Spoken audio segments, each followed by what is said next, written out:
Turma, iremos iniciar a nossa quarta aula à distância, né? Vamos iniciar, continuamos ainda no mesmo conteúdo, Primeira República, mas vamos iniciar a parte das revoltas, né? Uma parte que eu chamo de resistência, certo? E aí a gente vai abordar aí algumas revoltas que houveram durante esse período, ok? É, Começando com a revolta da vacina. Mas antes, para a gente entender a revolta da vacina, eu vou falar um pouco sobre as reformas urbanísticas, né? No caso, a reforma urbanística do prefeito Pereira Passos, no Rio de Janeiro, né? Que foi, que foi consequência e responsabilidade da, foi tanto efeito como consequência da revolta da vacina, né? Aconteceram no mesmo período. Aqui uma imagem da época, né?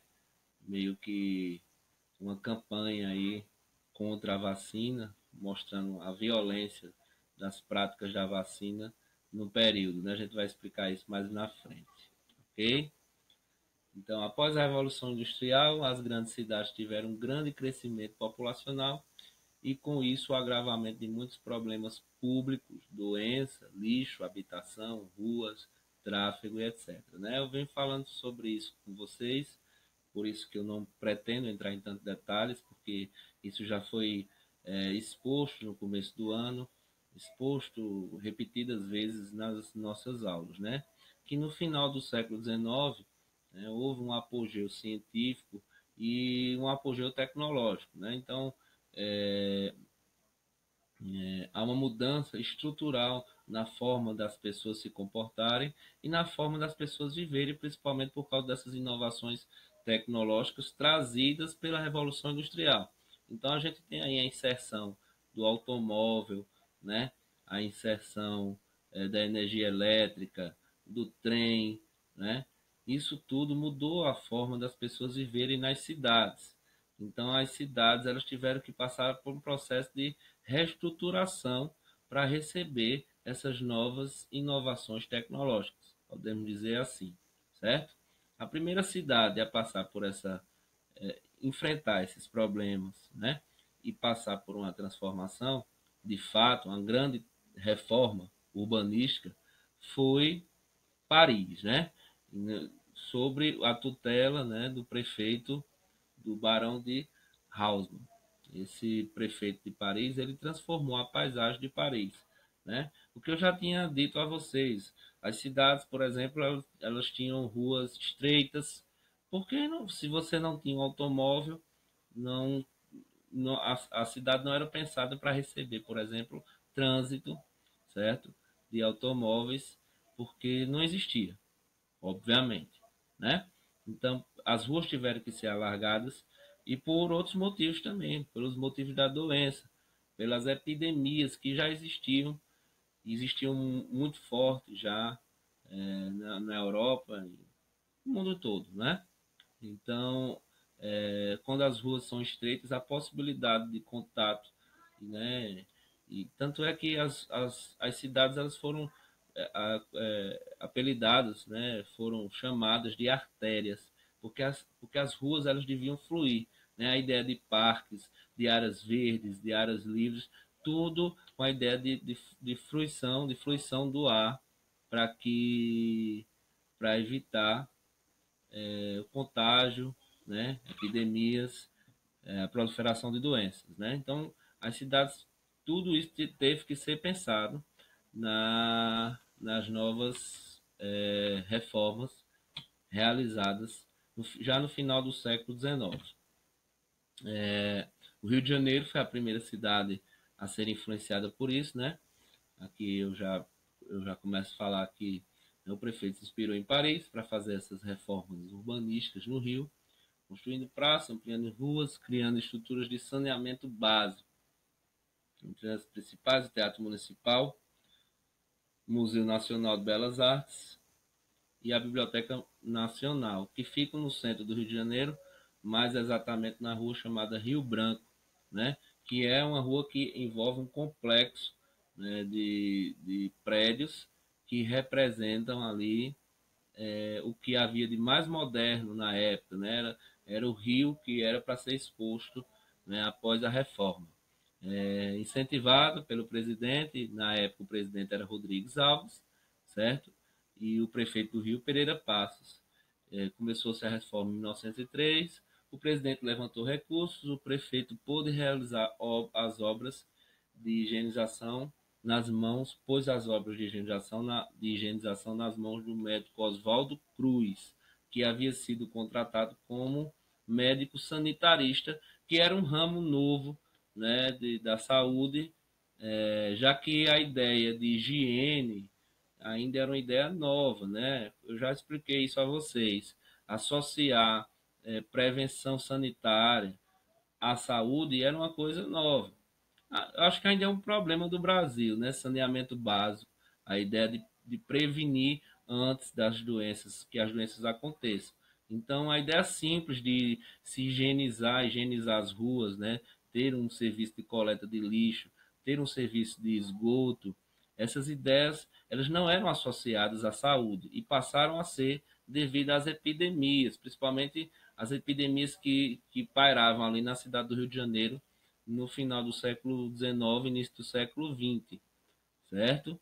Então ele modernizou ali a zona portuária, aterrou, que hoje é o Flamengo, né, o bairro do Flamengo, que era um mangue, e aterrou também um bairro chamado Botafogo, lá no Rio de Janeiro, né? Criou aí a Avenida Beira-Mar, a Avenida Rio Branco, a Avenida Maracanã, ou seja, reformulou toda a cidade do Rio de Janeiro no intuito tanto de modernizar a cidade, como também no intuito de evitar a proliferação de doenças, né?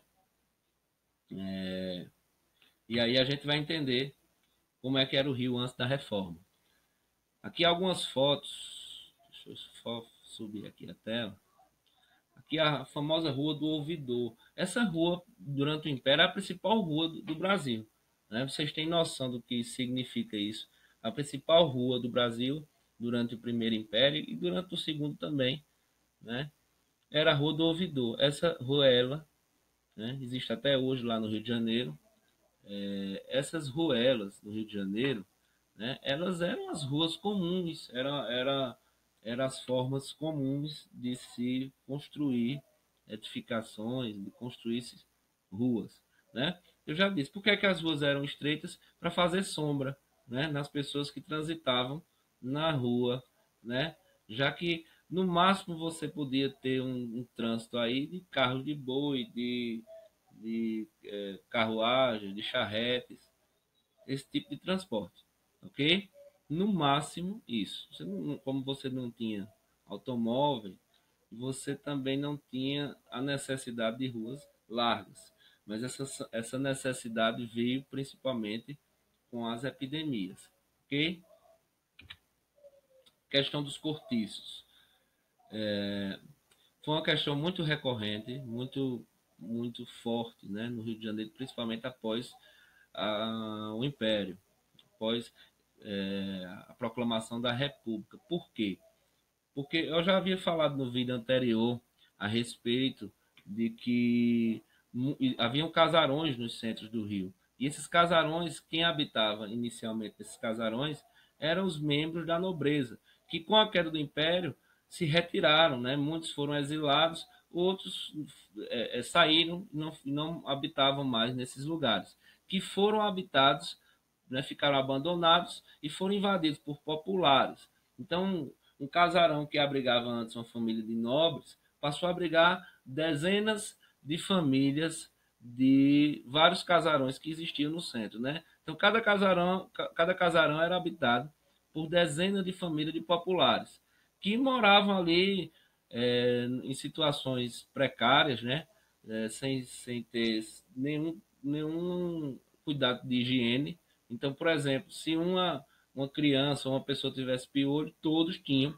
Consequentemente, todos os outros casarões tinham, né? E aí o centro, isso só favorecia a proliferação de doenças. Mas essas pessoas moravam lá porque, óbvio, questão social, eles não tinham para onde ir, né? Então elas viram aqueles casarões todos abandonados e decidiram lá invadir. Muitos viam com maus olhos esses casarões que ficavam lá no centro do Rio de Janeiro, né? Principalmente as classes mais altas, porque entendiam que era um lugar propício à proliferação de doenças, né? Inclusive, os populares depois apelidaram esses casarões de cabeça de porco, né?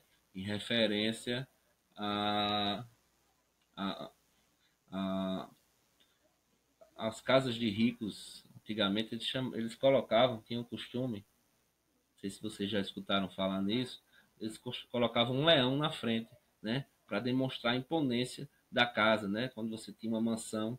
Tanto é que tem um termo chamado leão de chácara. Não sei se você já viu, né? Já viram porque colocavam na frente das chácaras aquele leão, né, imponente. E aí, para fazer piada, né, para ironizar, começaram a chamar esses lugares de cabeça de porco. Algumas pessoas dizem que eles colocaram mesmo, mataram um porco, cortaram a cabeça e forraram a cabeça de um desses leões que tinha com um porco, né? Então, assim, imagine só dezenas de famílias morando juntos sem saneamento básico, né? Sem condições, sem geladeira, sem energia elétrica, enfim.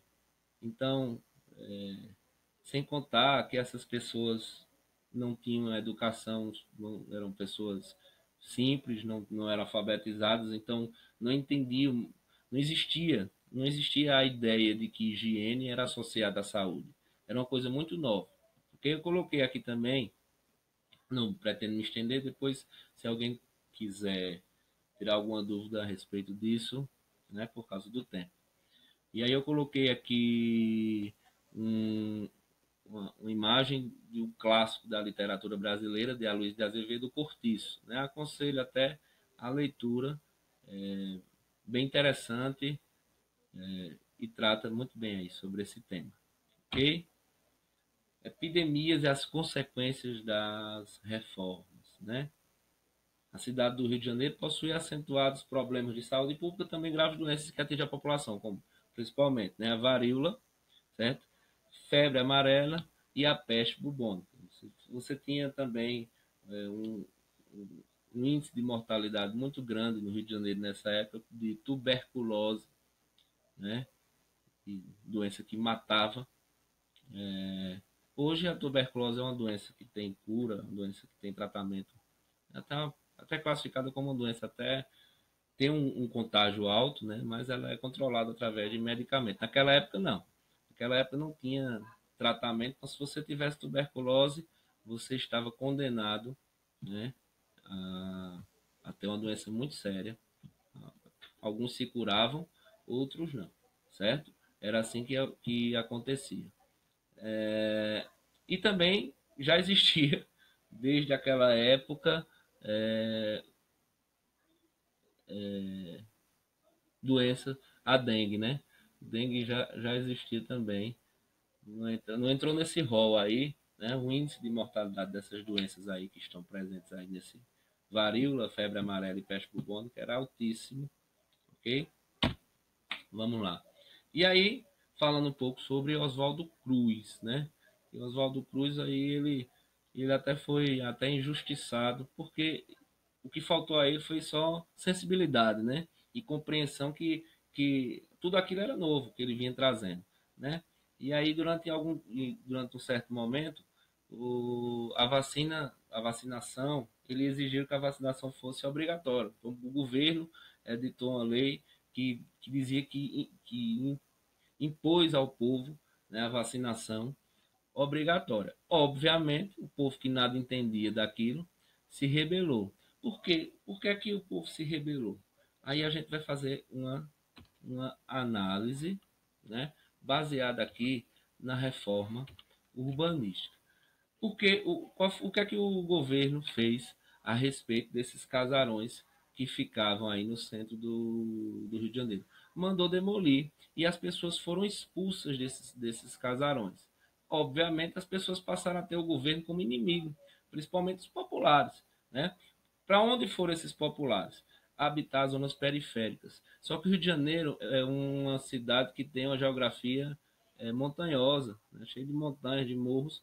Então, as zonas periféricas tornaram-se os morros. Então, os morros já existiam, só que aí os morros ficaram mais populosos ainda com esse povo que morava nos cortiços e saíram dos cortiços para habitar essas zonas periféricas, né?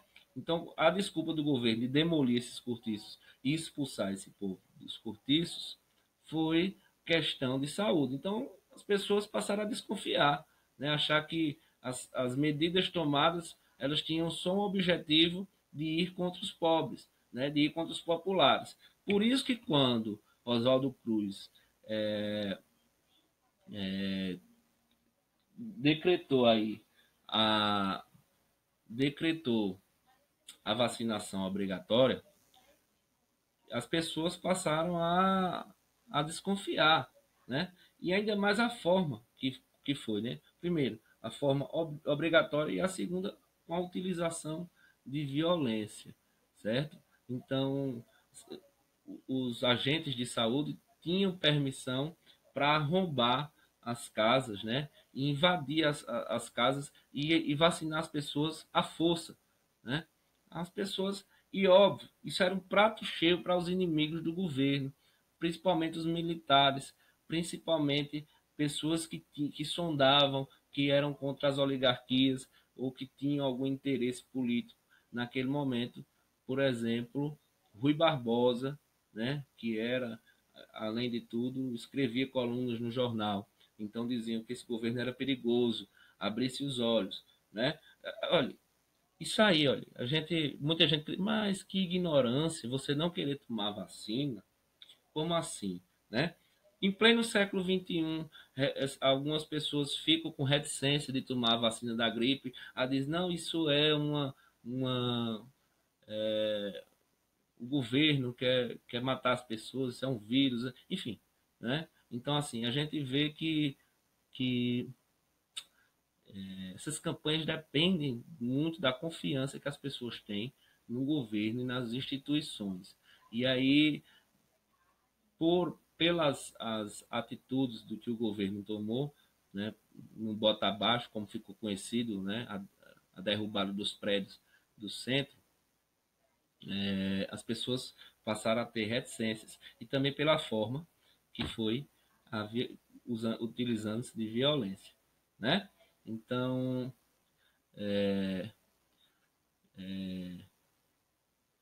essa lei acabou causando motim, provocando vários debates exaltados entre povos e os legisladores, né?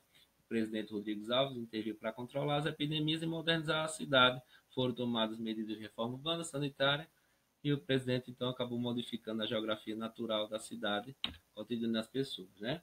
Aqui, a revolta da vacina teve como principais causas o contexto de higienização e reforma urbana presente no Rio de Janeiro, em conjunção com campanha obrigatória e forçada da vacinação da população, né? Existia até propaganda machista que diziam assim: ora, você vai deixar uma pessoa estranha, um agente do governo, enfiar uma agulha na sua mulher, né? Já que existia um processo de machismo grande naquela época, então as mulheres eram sagradas, né? Você não podia sair pegando na mulher. Imagine levantar a manga, isso já era uma coisa obscena. Você levantar a manga de uma mulher e enfiar injeção, e muitos maridos não deixavam, né, os agentes de saúde chegar perto da sua mulher, né?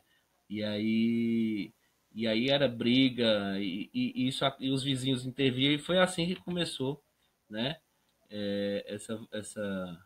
Essa revolta, que, como vocês estão vendo aí, durou 6 dias, né? Teve fim em 16 de novembro de 1904, certo? E o governo acabou suspendendo a obrigatoriedade da vacinação, certo?